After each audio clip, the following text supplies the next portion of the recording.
وعلى آله وصحبه ومواله ولا حول ولا قوة إلا بالله وبعد.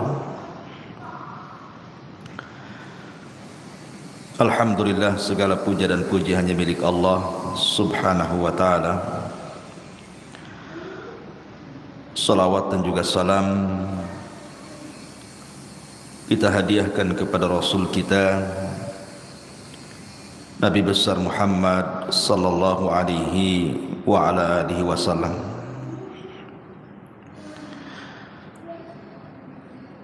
Ma'asyiral muslimat yang dimuliakan Allah subhanahu wa ta'ala, alhamdulillah di pagi menjelang siang ini kembali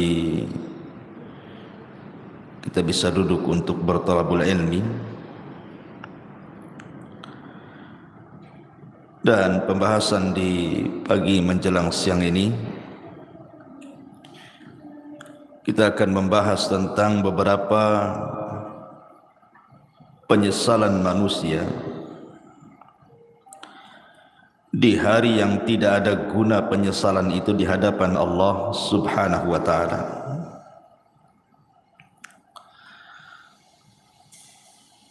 Ma'asyiral muslimat yang dimuliakan Allah subhanahu wa ta'ala, apa saja keinginan-keinginan manusia yang merupakan penyesalan dirinya dan tidak ada gunanya. Penyesalan itu tidak ada gunanya lagi.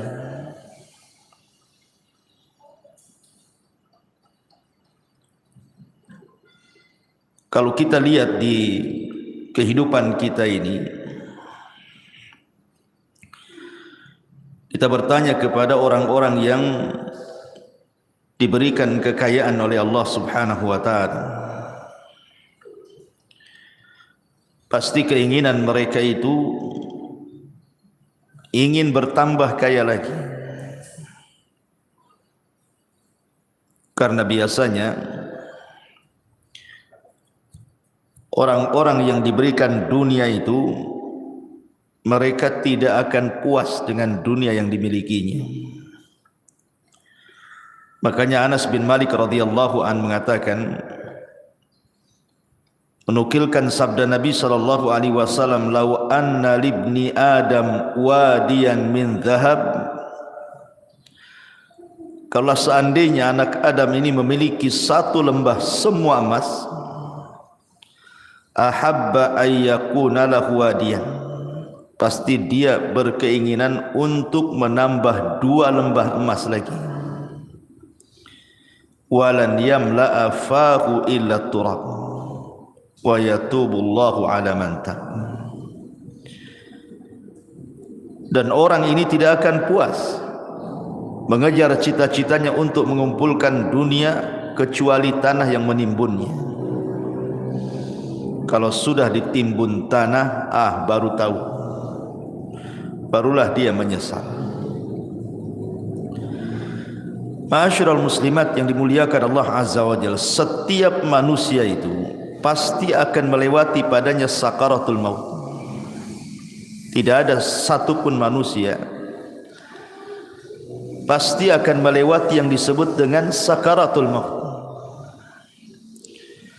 Karena Allah subhanahu wa ta'ala mengatakan, wajaat sakratul maut bil haqq dzalika ma kunta minhu tahid. Dan akan datang sakaratul maut, dan itu sebuah kebenaran. Itulah yang membuat manusia lari padanya. Apabila malaikat maut sudah dekat dengan kita, dan malaikat-malaikat pembantu malaikat maut ikut serta di dalamnya yang disebut dengan rusulul maut, rasul-rasul kematian. Ketika malaikat maut mulai mencabut nyawa kita, maka dimulai dari ujung jari jemari setiap manusia. Kemudian ruh itu berjalan sedikit demi sedikit sampai di tenggorokan. Ketika nyawa di tenggorokan inilah, maknanya manusia sudah tidak akan selamat lagi. Hatta idza balagatit tarak wa qila man rah.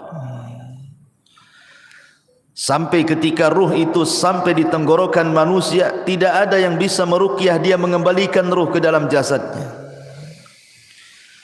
Disitulah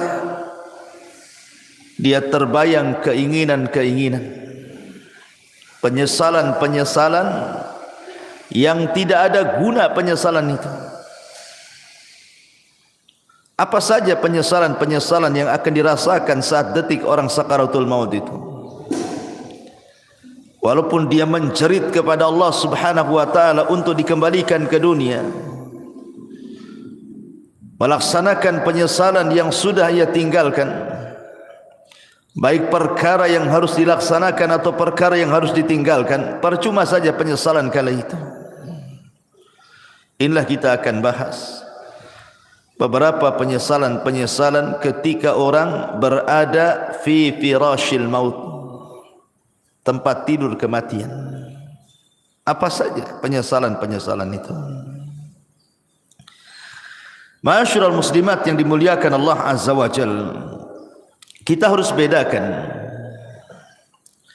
keinginan orang-orang yang beriman saat detik-detik kematiannya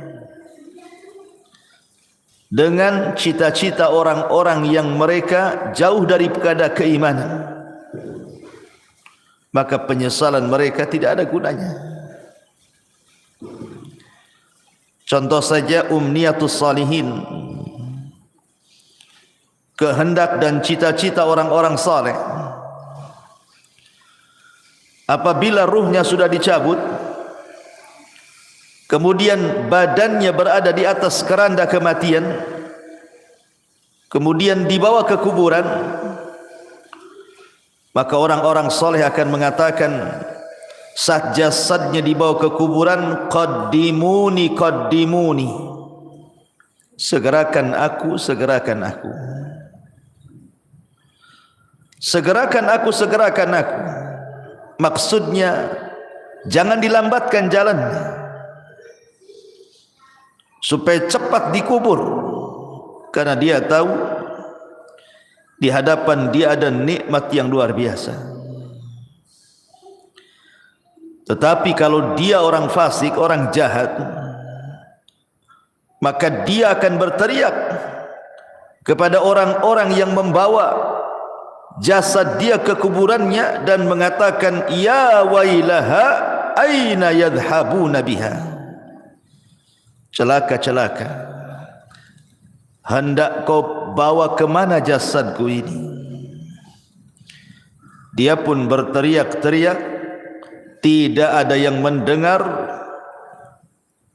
selain makhluk-makhluk di luar manusia dan jin. Ma'asyiral muslimat yang dimuliakan Allah Subhanahu wa taala, apabila seorang yang beriman betul-betul sudah dimasukkan ke dalam kuburan,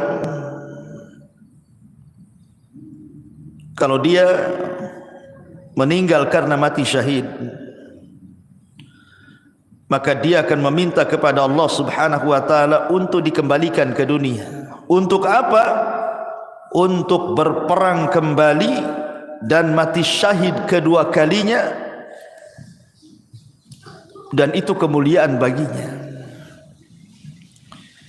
Makanya Jabir bin Abdullah radhiyallahu an pernah menceritakan saat kematian ayahnya Abdullah ibn Haram. Jadi saat kematian Abdullah ibn Haram, Jabir bin Abdullah ini, dia merasa sedih. Bagaimana tidak ayah tercintanya satu-satunya harus mati syahid di Uhud. Kemudian sambil memeluk ayahnya yang sudah tidak bernyawa itu, maka Nabi SAW mengatakan, ya Jabir, tabki aw la tabki, wallahi ma kallama Allahu ahadan qat min wara'i hijabin wahiyan abaka fakallamahu kifahan bila turjuman. Jabir, menangis ataupun engkau tidak menangis, sungguh Allah Subhanahu wa taala tidak pernah bicara pada siapapun di balik tabirnya secara wahyu kecuali bapakmu. Bapakmu diajak bicara oleh Allah tanpa penerjemah, di mana Allah Subhanahu wa taala mengatakan kepada ayahmu, tamanna ya abdi, berangan-anganlah wahai hambaku, bercita-citalah wahai hamba-hambaku. Ya abdi tamanna alayya u'tik, wahai hambaku, mintalah sesuatu kepadaku, aku akan beri. Maka ayahnya Jabir, Abdullah ibn Haram, mengatakan, ya Rabb, ya Rabb, tuhyini fa'aqtulu fika thaniyatan, hidupkan aku kembali ya Rabb, supaya aku bisa berperang untukmu kedua kali, dan aku bisa mati syahid kedua kalinya. Tapi Allah Subhanahu wa taala mengatakan, innahu qad sabaqa minni annahum ilaiha la yarji'un. Tidak mungkin wahai Abdullah, orang yang sudah mati itu hidup lagi. Kemudian Abdullah ibn Haram mengatakan, kalau begitu sampaikan kepada orang-orang yang masih hidup akan posisiku di hadapan. Maka Allah Subhanahu wa taala turunkan ayat, wala tahsabannal ladzina qutilu fi sabilillahi amwatan bal ahya inda rabbihim yurzaqun. Jangan kau sangka orang-orang yang mereka mati di jalan Allah, terbunuh dalam jihad, mereka mati. Tidak, mereka hidup. Mereka diberikan rizki di hadapan Allah Subhanahu wa ta'ala. Inilah cita-cita orang-orang yang beriman. Walaupun cita-cita ini mustahil dilakukan, mustahil terkabulkan, tapi cita-cita mereka mulia, ingin hidup kembali, ingin berperang karena Allah, dan ingin mati syahid kedua kalinya. Begitulah umniyatus salihin, angan-angan orang-orang yang saleh. Makanya dalam surah Yasin ada satu kisah yang disebut dengan Habibun Najjar.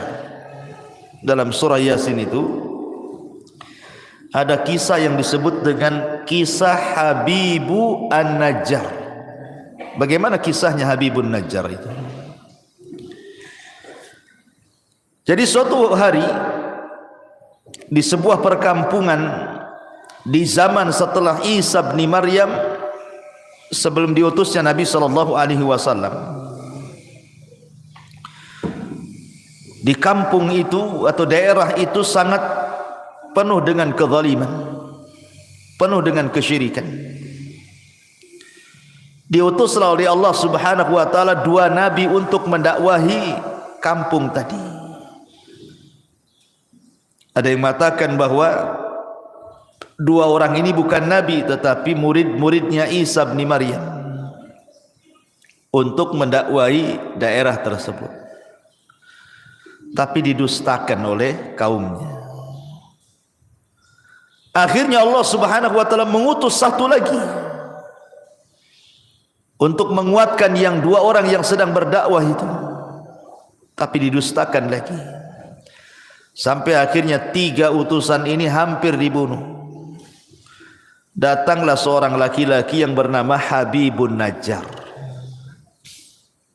yang sudah beriman sebelumnya kepada tiga utusan ini, memperingatkan orang-orang yang menentang tiga utusan itu. Kemudian malah dia jadi sasaran pembunuhan. Niatnya membela para utusan, akhirnya dibunuh oleh orang kampung itu.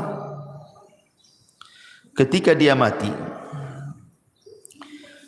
maka ruhnya diperlihatkan sorga dan kenikmatan-kenikmatan di dalamnya. Sampai Allah katakan, qila dkhulil jannah, masuklah kau Habibun Najjar ke dalam surga. Qala, maka Habibun Najjar mengatakan, ya laita qaumi ya'lamun bima ghafara li rabbi wa ja'alani minal mukramin. Duhai kiranya kaumku tahu, duhai kiranya kaumku tahu dengan apa yang Allah berikan dari ampunannya kepadaku, dan dia telah menjadikan aku orang-orang mulia. Tentu mereka tidak akan mendustakan para utusan itu, katanya. Itulah umniyatus salihin, cita-cita, keinginan-keinginan orang-orang soleh apabila sudah meninggal. Akan tetapi di sana ada yang disebut dengan umniyatut talihin, keinginan, cita-cita, penyesalan dari orang-orang yang tidak memiliki keimanan, orang fasik, orang jahat. Tetapi keinginan mereka hanyalah sebuah penyesalan, tidak ada guna. Apa saja itu? Pertama, mereka akan menyesal karena mereka meninggalkan sholat. Orang-orang yang sedang sakaratul maut ataupun orang-orang yang sudah mati, maka mereka akan menyesal kenapa ketika mereka masih sehat, masih hidup normal, mereka meninggalkan sholat. Ini yang akan jadi penyesalan orang-orang yang sedang sakaratul maut itu. Kenapa dulu aku meninggalkan sholat? Sampai-sampai disebutkan dalam hadis Abu Hurairah radhiyallahu an, suatu hari Nabi SAW lewat di sebuah kuburan. Kemudian Nabi bertanya, man sahibu hadal qabri? Siapa yang dikubur di sini? Rasul bertanya kepada para sahabat, siapa orang yang dikubur di kuburan ini? Maka para sahabat mengatakan, fulan wa fulan, fulan dan fulan wahai Rasul. Maka Nabi SAW mengatakan, rak'atani ahabbu ila hadha min baqiyati dunyakum. Wa fi riwayatin, rak'atani khafifatani mimma tahqiruna yaziduha hadha fi amalihi ahabbu ilaihi min baqiyati dunyakum. Kata Nabi, 2 rakaat lebih dicintai orang yang ada di kuburan ini dibandingkan dunia yang kalian miliki.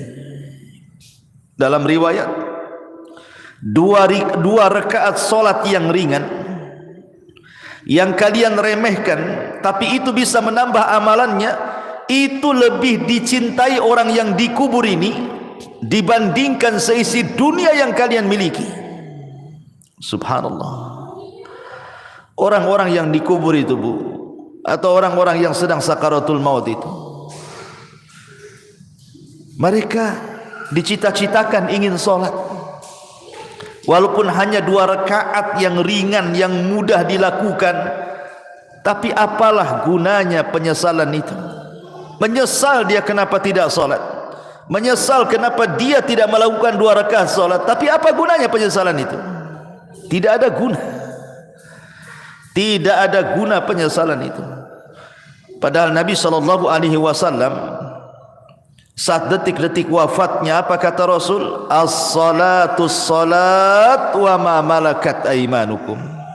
Jaga solat, jaga solat, dan hamba-hamba sahaya di antara kalian. Bahkan Umar bin Khattab radhiyallahu an, saat detik-detik wafatnya, Umar sampai mengatakan, la hadza fil Islam liman tarakas salat. Tidak ada bagian dalam Islam, kata Umar, bagi orang yang tidak melaksanakan salat. Itu di akhir-akhir usia Umar, saat detik wafatnya, dia ingatkan soal salat. Persis seperti wasiat Nabi sallallahu alaihi wasallam, as-salatu shalah wa ma malakat aymanukum. Maka sebelum waktu itu akan datang, penyesalan akan diungkapkan. Tapi apalah gunanya penyesalan itu di hadapan Allah? Maka dari sekarang jangan pernah tinggalkan salat. Karena ini adalah penyesalan orang-orang sakaratul maut nanti. Tapi heran hari ini kan, Masya Allah ya, orang yang meremehkan salat itu kayaknya biasa-biasa saja. Kayak enggak berdosa saja orang tak salat tuh. Kayak nyantai gitu deh Bu ya. Kalau kita tanya sama orang yang tidak salat tuh, kenapa kok tak salat katanya? Nanti katanya. Kalau sudah dapat hidayah katanya. Ngomongnya enak saja kayak gitu juga. Bukankah engkau seorang muslim? Kenapa kau tidak salat katanya? Entah kenapa saya malah salat katanya. Kayaknya bukan beban bagi dia gitu ya. Padahal orang yang meninggalkan salat itu bisa kafir tuh. Kata Nabi sallallahu alaihi wasallam, al-ahdu bainana wa bainakumus salat faman tarakaha faqad kafar. Perbedaan kita loh dengan orang kafir itu salat. Kalau dia meninggalkan salat berarti apa bedanya dengan kafir? Makanya Rasul mengatakan faman tarakaha faqad kafar. Siapa yang meninggalkan bisa kufur dia. Maka Bu, nasihati kalau ada keluarga yang tidak salat, ajarkan salat. Suruh mereka salat. Jangan sampai datang waktu di mana dia ingin salat tapi keinginannya hanya menjadi penyesalan bagi dia karena tidak ada guna. Nyawa sudah di tenggorokan itu sudah enggak ada guna lagi taubat. Innallaha yaqbalu taubata 'abdin ma lam yugharghir. Sungguhnya Allah subhanahu wa ta'ala itu hanya menerima taubatnya seorang hamba sebelum nyawa di kerongkongan. Ini yang pertama. Penyesalan yang kedua, as-sadaqah, sedekah. Allah subhanahu wa ta'ala mengatakan dalam surah Al-Munafikun ayat 100 ayat 10 sampai 11. Wa anfiqu mimma razaqnakum min qabli an ya'tiya ahadakumul maut fayaqula rabbi laula akhartani ila ajalin qarib fa asaddaqa wa akum minas salihin. Walan yuakhirallahu nafsan idza jaa ajaluha wallahu khabirum bima ta'malun. Allah Subhanahu wa taala sudah mengingatkan jauh-jauh hari sebelum datang detik-detik kematian itu. Infak, perbanyak sedekah dari rizki yang kami rizkikan kepada kalian sebelum datang satu hari kematian akan menjemput kalian. Dan kalian mengatakan Rabbi ya Rabb laula akhartani ila ajalin qarib. Kalaulah engkau hidupkan aku sesaat, kalaulah engkau sembuhkan aku sesaat, apa yang terjadi? Fa asaddaqa wa akum minas salihin. Aku janji aku akan sedekah dan aku akan menjadi orang baik. Tetapi Allah mengatakan walan yuakhirallahu nafsan idza jaa ajaluha. Tidak mungkin Allah mengakhirkan hidupnya kalau sudah datang ajalnya. Tidak mungkin Allah mengakhirkan hidupnya, mengembalikan nyawa yang sudah ditenggorokan dikembalikan kepada badannya kalau sudah ditetapkan hari itu dia harus mati. La yastakhiruna sa'ata wa la yastaqdimun. Kalau kematian itu datang tidak mungkin akhirkan, tidak mungkin dimajukan pas waktunya. Disitulah penyesalan datang. Ketika nyawa ditenggorokan, mulailah dia terpikir, teringat dengan harta yang selama ini dikumpul-kumpulkannya. Harta itu bukan harta kita Bu, harta itu harta Allah. Harta itu datang bukan karena kecerdasan kita. Harta itu datang bukan karena jerih payah kerja keras kita, bukan pula karena jabatan-jabatan kita. Tidak, semua harta itu datang dari Allah.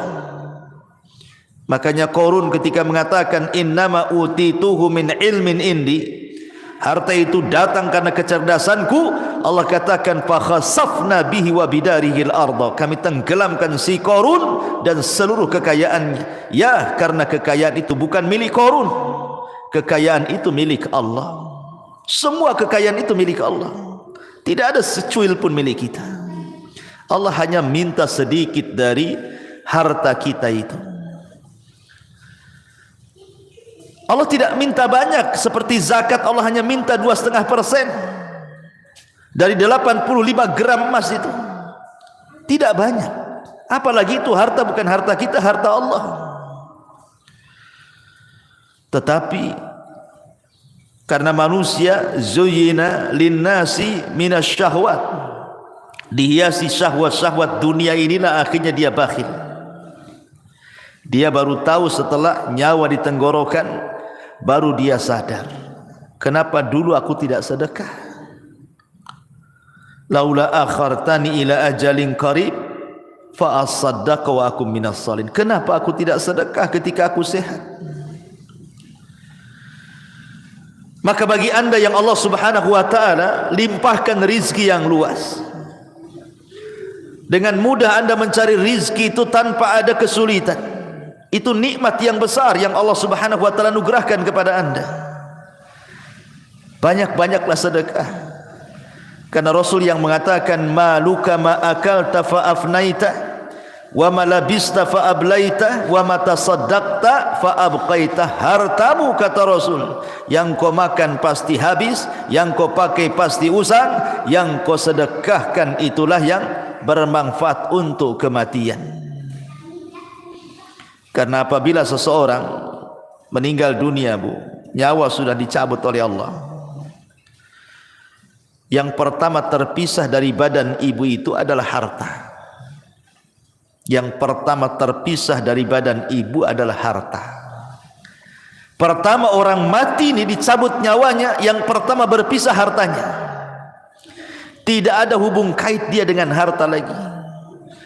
Bahkan sekaya apapun orang yang meninggal itu, tetap saja sama keluarganya dibelikan kain kafan yang harganya murah. Bukan karena dia orang kaya kafannya mahal, tidak. Kafannya pun tetap itu juga yang sangat murah, tidak berharga tuh. Karena pertama kali dia meninggal, yang terpisah dari hidup dia itulah hartanya dulu. Baru kemudian dibawa di atas keranda, diiringi dengan keluarganya, kemudian dimasukkan ke liang lahat, kemudian dikubur di situ sama keluarganya, kemudian keluarganya pulang, barulah dia terpisah dengan keluarganya. Tapi yang pertama terpisah dari badannya adalah hartanya. Di saat itulah dia menyesal dan mengatakan laula akhartani ila ajalin qarib fa asaddaqa wa akum minas salihin. Ya Rabb, kalaulah engkau akhirkan kehidupanku sesaat, tidak apa-apa, aku akan sedekahkan tuh harta-hartaku tuh, dan aku akan termasuk orang yang baik. Tetapi apakah umniyatut talihin ini, cita-cita orang-orang yang seperti ini bermanfaat bagi dia? Tidak ada guna. Harta sebanyak apapun kalau anda sudah meninggal, harta itu tidak bisa diambil lagi oleh anda, kan? Karena sudah menjadi rebutan ahli warisnya. Kenapa ketika kita masih hidup kita tidak sedekah? Ketika sudah mati baru kita teringat sedekah. Itu namanya penyesalan yang tidak guna, Bu. Penyesalan yang tidak ada guna bagi dia. Percuma penyesalannya. Ini yang kedua, sedekah. Yang ketiga, al-amalus salih, beramal saleh. Allah subhanahu wa ta'ala berfirman dalam surah Al-Mu'minun ayat 99 sampai 100. Allah mengatakan hatta idza jaa ahadahumul mautu qala rabbirji'uni la'alli a'malu salihan fima tarak kalla innaha kalimatun huwa qailuha wa min waraihim barzakhun ila yaumi yub'atsun. Hatta idza ja'adahumul maut, apabila kematian datang kepada salah seorang di antara mereka, qala, dia pun mengatakan, Rabbirji'uni, ya Allah, kembalikan aku ke dunia walaupun sesaat. La'alli a'malu salihan, agar aku bisa beramal saleh. Fima tarak, terhadap apa yang kutinggalkan selama aku masih hidup. Jadi orang-orang ini, Bu, apabila nyawa di tenggorokan, apabila nyawa sudah di tenggorokan, sudah tidak mungkin diselamatkan, tidak mungkin lagi hidup lagi orang ini, maka dia akan menjerit-jerit dan mengatakan, Rabbirji'uni, Rabbirji'uni, ya Allah, kembalikan aku ya Allah. Untuk apa? La'alli a'malu salihan, agar aku bisa beramal saleh. Agar aku bisa beramal saleh. Fima tarak, dulu aku tinggalkan itu. Tapi Allah bantah dengan mengatakan, kalla innaha kalimatun huwa qailuha. Ya Abdullah, mustahil, itu angan-anganmu saja. Mustahil kau dikembalikan, itu angan-anganmu saja. Wa min waraihim barzakhun ila yaumi yub'atsun, karena antara dirimu dan dunia itu ada dinding pemisah yang disebut dengan barzah. Mustahil kau kembali ke dunia. Maka sebelum datang penyesalan yang tidak ada guna itu, Bu, perbanyak amal soleh. Perbanyak amal soleh. Amal soleh kan banyak, baik yang bermanfaat untuk diri sendiri ataupun amal soleh yang bermanfaat untuk orang lain. Sekecil apapun amal itu pasti akan dibalas oleh Allah. Wa man ya'mal mithqala dzarratin khairan yara wa man ya'mal mithqala dzarratin syarran yara. Tapi apalah gunanya umniyatu talihin ini? Kalau sudah detik-detik wafat tiba-tiba mikir amal saleh, enggak ada guna. Enggak ada gunanya. Yang ada dia akan dipertanggungjawabkan di hadapan Allah Subhanahu wa taala. Ini yang ketiga. Yang keempat, orang-orang yang akan menyesal saat detik-detik sakaratul maut adalah ketika di dunia dia tidak pernah membaca Al-Quran. Di dunia dia tidak pernah membaca Al-Quran.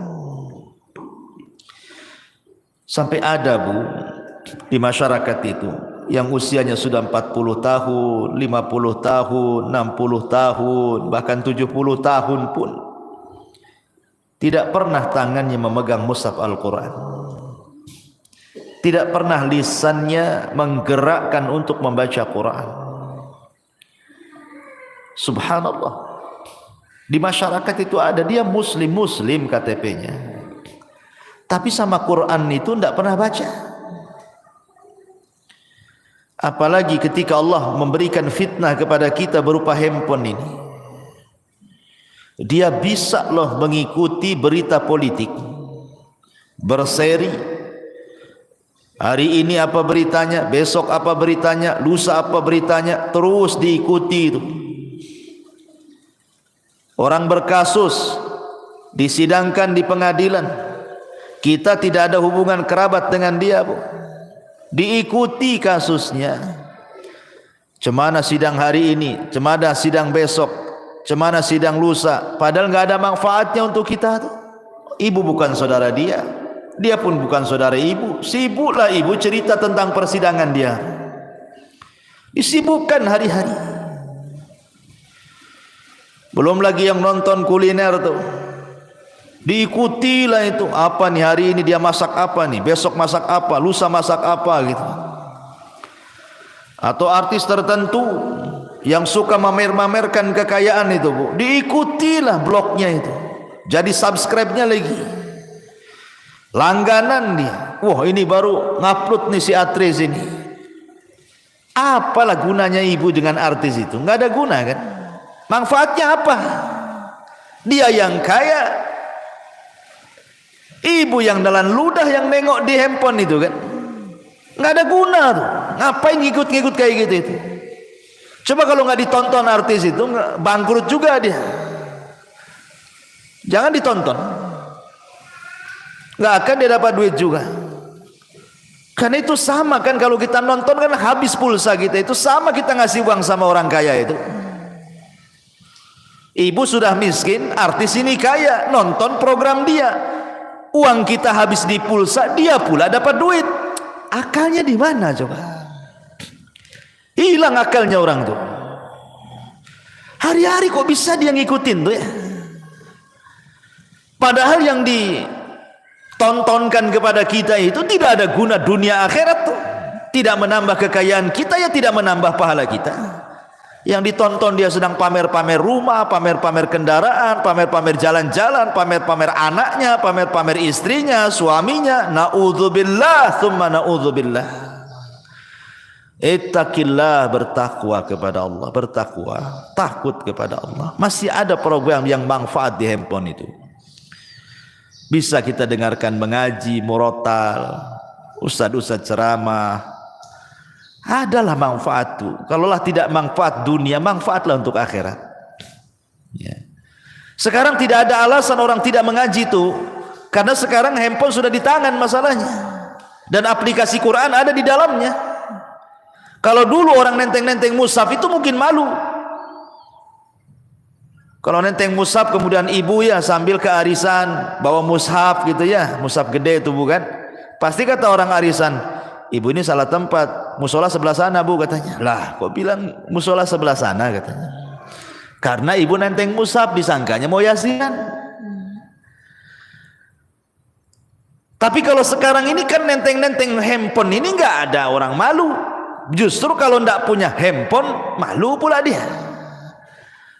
Lalu apa alasan kita nanti di hadapan Allah kalau Allah bertanya, kenapa ibu tak baca Quran? Kemudian ibu jawab bagaimana? Mushafnya di masjid ya Rabb katanya. Mushafnya ketinggalan di rumah. Lah itu mushaf ada di tangan loh sekarang.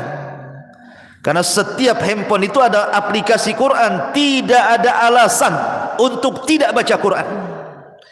Dan itu akan ditanya di hadapan Allah Subhanahu wa taala. Wa qala ar-rasul ya rabbi inna qaumi ittakhidhu hadzal qur'ana mahjura. Wa qala ar-rasul, akan berkata Rasul kelak pada hari kiamat di hadapan Allah melaporkan akan umatnya, Rabbi inna qaumi ya Rabb, sesungguhnya kaumku ittakhadhu hadzal qur'ana mahjura. Sepeninggalku mereka sedikit demi sedikit meninggalkan Al-Quran, meninggalkan untuk memegangnya, meninggalkan untuk membacanya, meninggalkan untuk merenungkannya, meninggalkan untuk mempelajari tafsirnya, meninggalkan untuk mengamalkannya, bahkan melanggar isi-isinya. Mahjur. Ini akan datang suatu hari penyesalan, Bu. Ketika detik-detik nyawa di tenggorokan, maka orang akan teringat dengan Al-Quran. Karena salah satu pertanyaan itu juga Quran itu. Wa ma imamu, siapa pimpinanmu itu? Ikut siapa kamu ini? Jawabannya Quran. Jangan sampai detik-detik penyesalan itu datang dan tidak ada guna. Saat ruh sudah di tenggorokan, tiba-tiba kita berpikir dengan Quran, apa gunanya lagi? Anda sudah tidak bisa baca Quran, Anda saja dibacakan Quran. Orang yang detik-detik wafat itu kan sibuk tuh orang-orang baca Quran. Anda saja ditalkinkan tidak bisa ngomong, macam mana mau baca Quran? Apa nunggu kita tidak bisa menyebut kalimat kecuali la ilaha illallah baru terpikir ingin baca Quran? La ilaha illallah. Jangan. Ini akan jadi penyesalan yang tidak ada guna nanti. Dari sekarang kalau ada waktu baca Quran. Baca Quran. Ya. Ma'asyiral muslimat yang dimuliakan Allah Subhanahu wa taala. Kemudian yang berikutnya penyesalan yang akan datang adalah dia akan menyesal kenapa di dunia dia tidak berkawan dengan kawan-kawan yang saleh. Karena di dunia ini kan orang terkadang menghabiskan waktu dengan kawan-kawan yang tidak ada manfaat untuk akhirat. Kita lihat para pengusaha, orang-orang kaya itu, ya kawannya sesama pengusaha kan. Kalau orang miskin ya sama orang miskin lah kawannya kan. Pengusaha tak mau juga berkawan sama ibu pula. Ya. Biasanya kan begitu kan. Kawan itu kan seprofesi itu. Pamanya olahraga lah kan itu. Kalau pemain bola ya pasti berkawan dengan pemain bola. Nah mungkin lah pemain bola berkawan dengan bulu tangkis, nggak nyambung tuh. Lah terkadang, subhanallah, kadang-kadang ya kita tidak hendak membicarakan lain-lain, ini hanya sekedar nasihat saja ya. Kadang ada orang tuh bergelut dengan dunia olahraga. Anggaplah dia mungkin timnas gitu ya. Hari-hari main bola saja tuh. Pagi latihan bola, siang latihan bola, sore latihan bola. Kawannya dengan orang-orang bola itu saja tuh. Besoknya gitu lagi, besoknya gitu lagi. Terkadang di antara mereka ada yang meninggalkan sholat, bahkan tidak sholat, bahkan mungkin kawannya orang kafir yang jelas-jelas kafir kan gitu. Olahraga itu tidak diharamkan, bahkan boleh jadi itu sebuah hal yang dianjurkan untuk kesehatan. Tapi kalau itu menjadi tujuan hidup, 1 hari, 2 hari, 1 bulan, 2 bulan, 1 tahun, 3 tahun, sampai habis waktunya hanya untuk memikirkan bola saja, ini akan jadi penyesalan. Akan jadi penyesalan. Orang-orang kaya yang berbisnis hanya hubungannya dengan orang kaya saja. Setiap ketemu bicara bisnis, setiap nelpon bicara bisnis. Pokoknya di otaknya bisnis, bisnis, bisnis, bisnis. Tidak ada diluangkan waktu untuk ibadah, itu tidak ada. Dari mulai dia muda sampai dia tua, itu aja kawannya. Tidak mau dia berkawan dengan orang soleh, dengan ustaz, dengan kiai, dengan ajengan, dengan teman-teman yang rajin ke masjid. Tidak ada. Hanya disibukkan, dilalaikan dengan dunia saja. Atau hari ini mungkin kawannya handphone lah. Seperti yang saya sudah contohkan tadi. Disibukkan dengan nengok blog artis, terus itu aja ditonton. Sibuk komen-komen sana sini. Ini akan jadi penyesalan Bu pada hari kiamat. Bahkan dia akan meminta kepada Allah Subhanahu wa taala, di mana penyesalannya akan dikemukakan di hadapan Allah, sebagaimana Allah katakan dalam surah Al-Furqan 27, wa yauma ya'addu dhalimu ala yadayhi yaqulu ya laitani ittakhadtu ma'ar rasuli sabila ya wailata laitani lam attakhid fulanan khalila.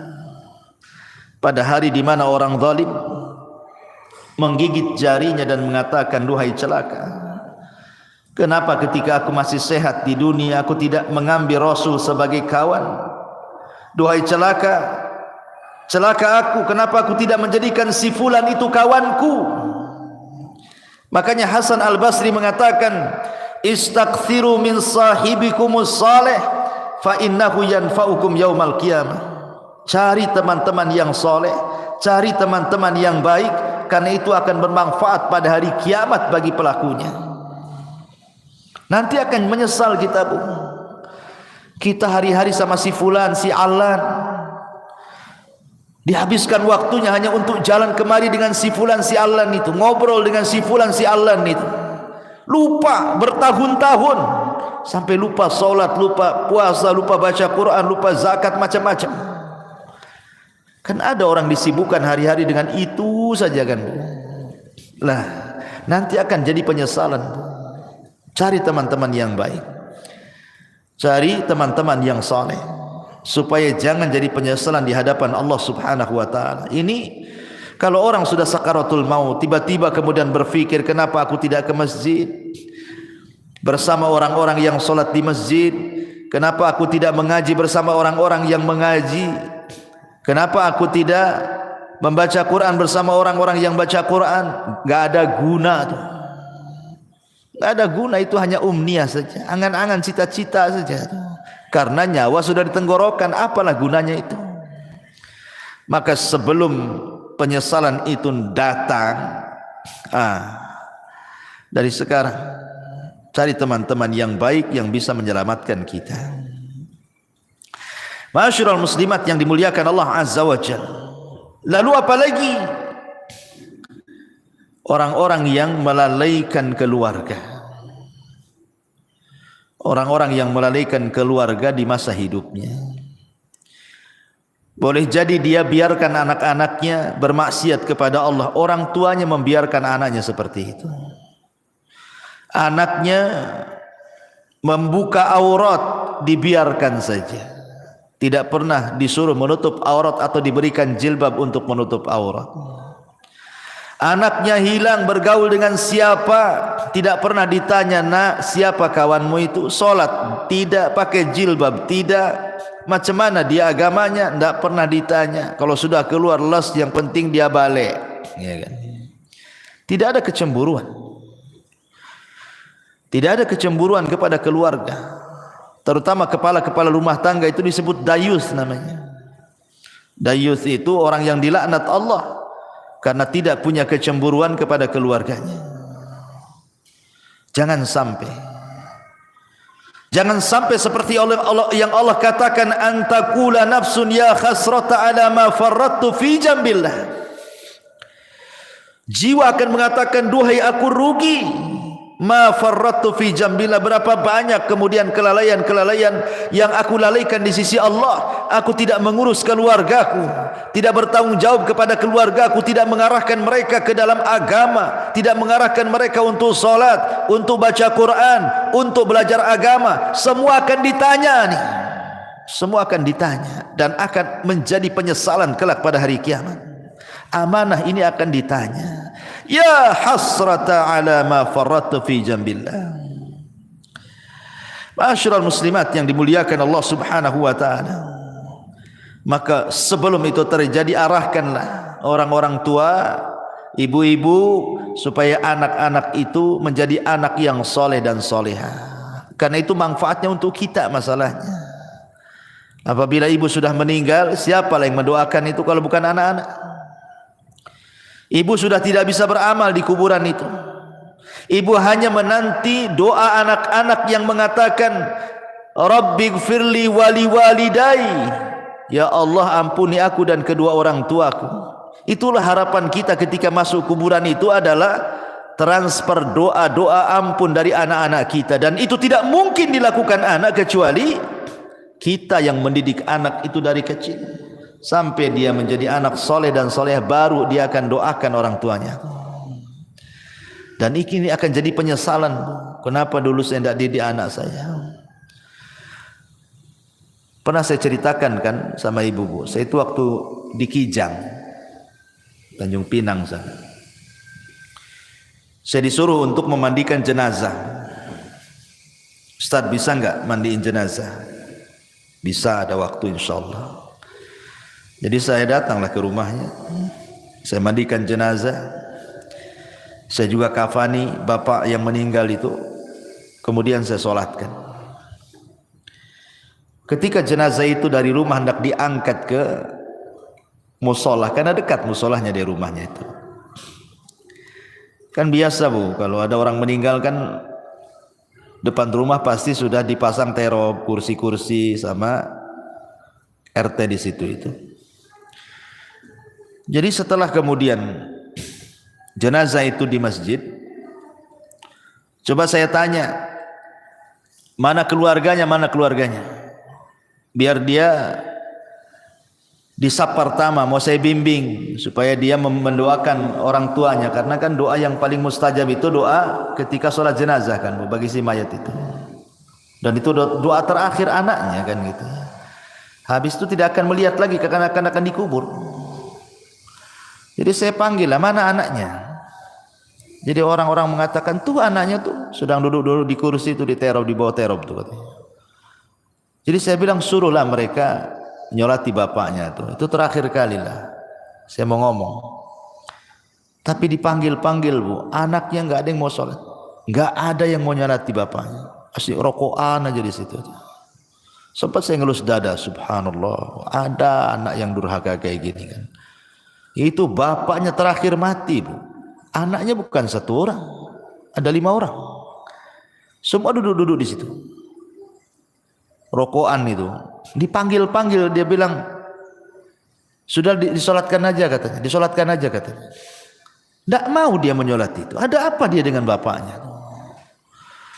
Tapi dengan peristiwa ini, kita lihat kan, ini yang salah mesti bapaknya nih, ketika dia masih hidup. Tidak mungkinlah kalau seandainya bapaknya itu baik mendidik anak-anaknya itu. Kok anak-anaknya nggak mau nyalati dia gitu kan? Mesti ada dendam dengan anak-anaknya ini. Ini saya saksikan bu. Apa menunggu seperti ini gitu ya kan? Orang tua ketika meninggal mau nyolatkan saja anaknya tidak mau gitu kan? Auzubillah. Ini penyesalan yang tidak ada guna orang seperti ini. Karena kalau sudah besar anak itu bisa melawan orang tuanya. Betapa banyak orang-orang tua yang sakit hati kemudian bercita-cita, nak kalau kau tahu durhaka kepadaku di dewasa ini, sudah kecekik kau di masa bayi biar mati. Banyak tuh orang tua itu yang menghendaki kematian anaknya karena kurang ajar dia kan. Di masyarakat kan banyak yang seperti ini bu ya. Jadi janganlah kemudian sampai datang pada waktunya tiba-tiba kita menyesal. Ketika nyawa di tenggorokan dia menyesal kenapa dulu dia tidak mendidik keluarganya, tidak mengarahkannya, tidak menasihatinya, tidak menjadikan mereka anak-anak yang saleh dan salehah. Umniyatut talihin. Yang seperti ini umniyatut talihin, bukan umniyatus salihin namanya. Angan-angannya orang-orang jahat, percuma, nggak ada guna. Ya. Maka inilah perkara-perkara bu. Jangan sampai seseorang itu di detik-detik wafatnya banyak hal yang dicita-citakan tetapi tidak mungkin terlaksana dan tercapai karena sudah tidak ada lagi hubungan antara kehidupan dunia. Kita sudah masuk alam barzah masalahnya, alam kematian. Ada barzah di situ pemisah. Dan kalau orang sudah masuk kubur itu tidak mungkin sholat, puasa, zakat, haji, tidak mungkin. Dia sedang sibuk dipertanggungjawabkan di hadapan Allah semua amalannya. Sedang ditanya man rabbuka wa man nabiyuka wa madinuk. Sehingga disitulah banyak orang yang menyesal. Wallahu a'lam bishawab. Inilah perkara-perkara yang akan menjadi bahan penyesalan bagi orang-orang saat detik-detik wafat ataupun setelah kematian. Wallahu a'lam. Mudah-mudahan yang sedikit ini ada manfaatnya bu. Nah, silakan kalau ada yang mau bertanya, tafadhal. Iya. Apa tanggung jawab anak kalau ada orang tua kita yang tidak bisa membaca Quran, sementara mereka dia menyuruh anaknya belajar membaca Al-Quran supaya tidak seperti mereka? Apa yang harus dilakukan anak apabila orang tuanya tidak bisa baca Quran tapi orang tuanya nyuruh-nyuruh baca Quran gitu? Iya. Kiat anak tetap menasihati orang tua.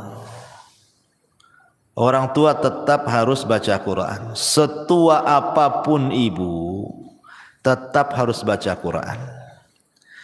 Baca Quran itu tidak terbatasi waktu dan usia. Justru makin tua, makin rajin baca Quran harusnya. Ustadz ibu saya tak bisa baca Quran. Macam mana tuh? Tapi dia nyuruh-nyuruh saya untuk belajar Quran. Ambil positifnya. Dia kan sudah nyuruh baca Quran, berarti itu positif tuh.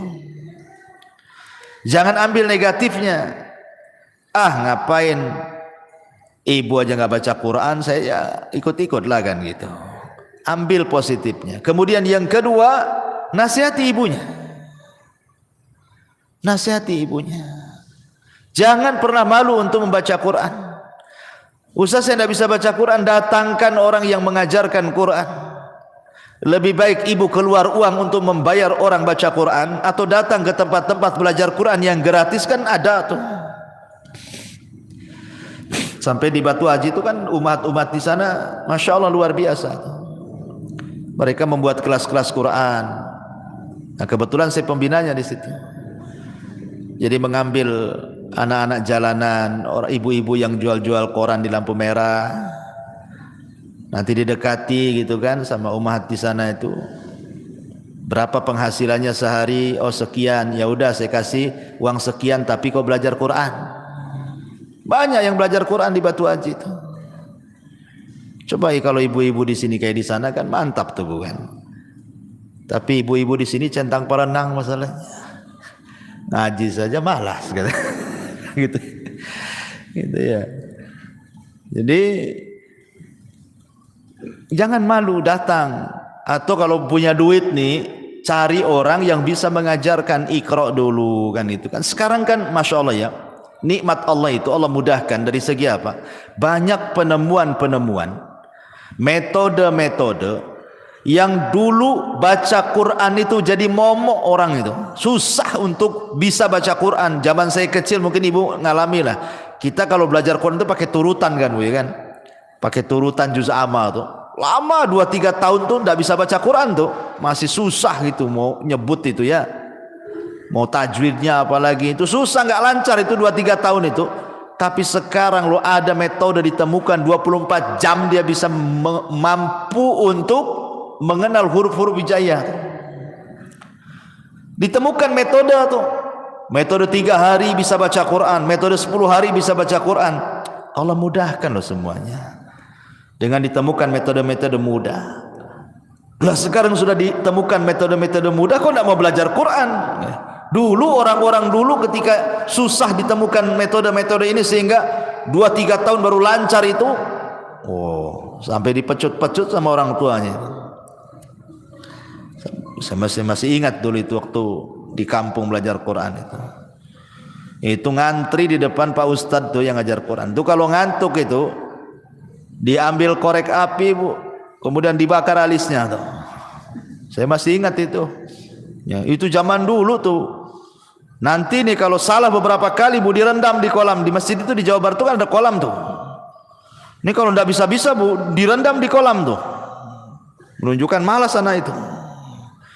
Tuh orang dulu tuh pendidikannya Quran tuh kayak gitu kan. Sekarang alhamdulillah tidak ada kekerasan lagi. Dan sekarang juga ditemukan metode-metode mudah gitu. Lah kalau sudah ditemukan metode-metode mudah, kok tidak mau belajar Quran, itu aneh. Ustaz, orang tua saya sudah tua kali, tidak mungkin lah belajar Quran. Sakit-sakitan. Ya sudahlah, kalau memang mustahil dia didengarkan Quran sajalah. Dengarkan murotal. Kalau tidak mau belajar Quran, dengarkan Quran. Nah itulah terakhir. Apalagi ya. Wallahu a'lam.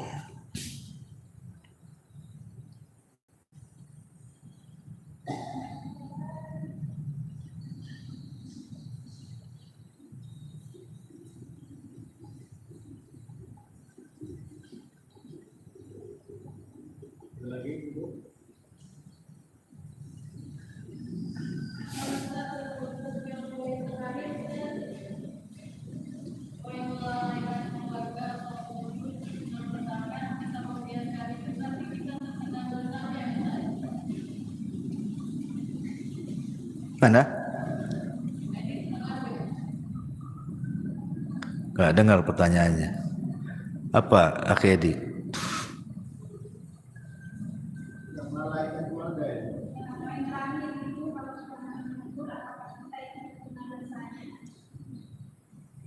Yang melalaikan keluarga semasa hidup, tatkala kita tidak menegur, apakah kita terkena dosanya? Oh, iya, alhamdulillah. Ya kalau seandainya kita bagian daripada keluarga tersebut, ya kita harus menegurnya. Kita harus menegurnya, jangan melalaikan. Kalau kita bagian daripada keluarga tersebut, itu dalam rangka tanasuh wa tawasau bil haqqi wa tawasau bis sabri namanya. Saling tanasuh dengan kebenaran. Tegur. Pamannya ibu nih, ya, suaminya cuek-cuek saja gitu kan. Ibu pula yang berinisiatif. Ngomong, tolonglah bang, abang ini kepala keluarga. Ya, arahkanlah anak itu. Saya sudah coba juga ngarahkan anak, tak bisa-bisa gitu kan. Kerja saling mengingatkan, kan memang harus begitu, tanasuh saling mengingatkan. Kadang ada waktu-waktunya lalai, waktu-waktunya lupa, ya harus diingatkan. Atau umpamanya ibu mengingatkan keluarga saudara. Keluarga saudara umpamanya ibu punya adik, sudah berkeluarga lah gitu. Hidupnya jauh dari agama. Ya ibu nasihatilah, deh janganlah kayak gitu. Ya sholat, ya sekolahkanlah anakmu itu di sekolah-sekolah Islam, gitu kan. Itu bagian tanasuh, walaupun itu bukan tanggung jawab ibu itu. Karena kalau sudah adik atau kakak itu kan sudah berkeluarga kan sudah beda kamar kan gitu Pak ya. Ya, tetapi kan dalam rangka tanasuh ya tidak apa-apa, kita sampaikan saja kepada keluarga. Itu dalam rangka dakwah kepada keluarga, ku anfusakum wa ahlikum nara. Jaga diri kalian dan keluarga kalian dari api neraka. Ya tidak apa-apa, terus diingatkan saja. Wallahu a'lam. Taib, saya kira cukup. Dah 11:30. Subhanakal bihamdika asyhadu an la ilaha illa anta astaghfiruka wa atubu ilaik. Allahu ta'ala alam. Assalamualaikum warahmatullahi wabarakatuh.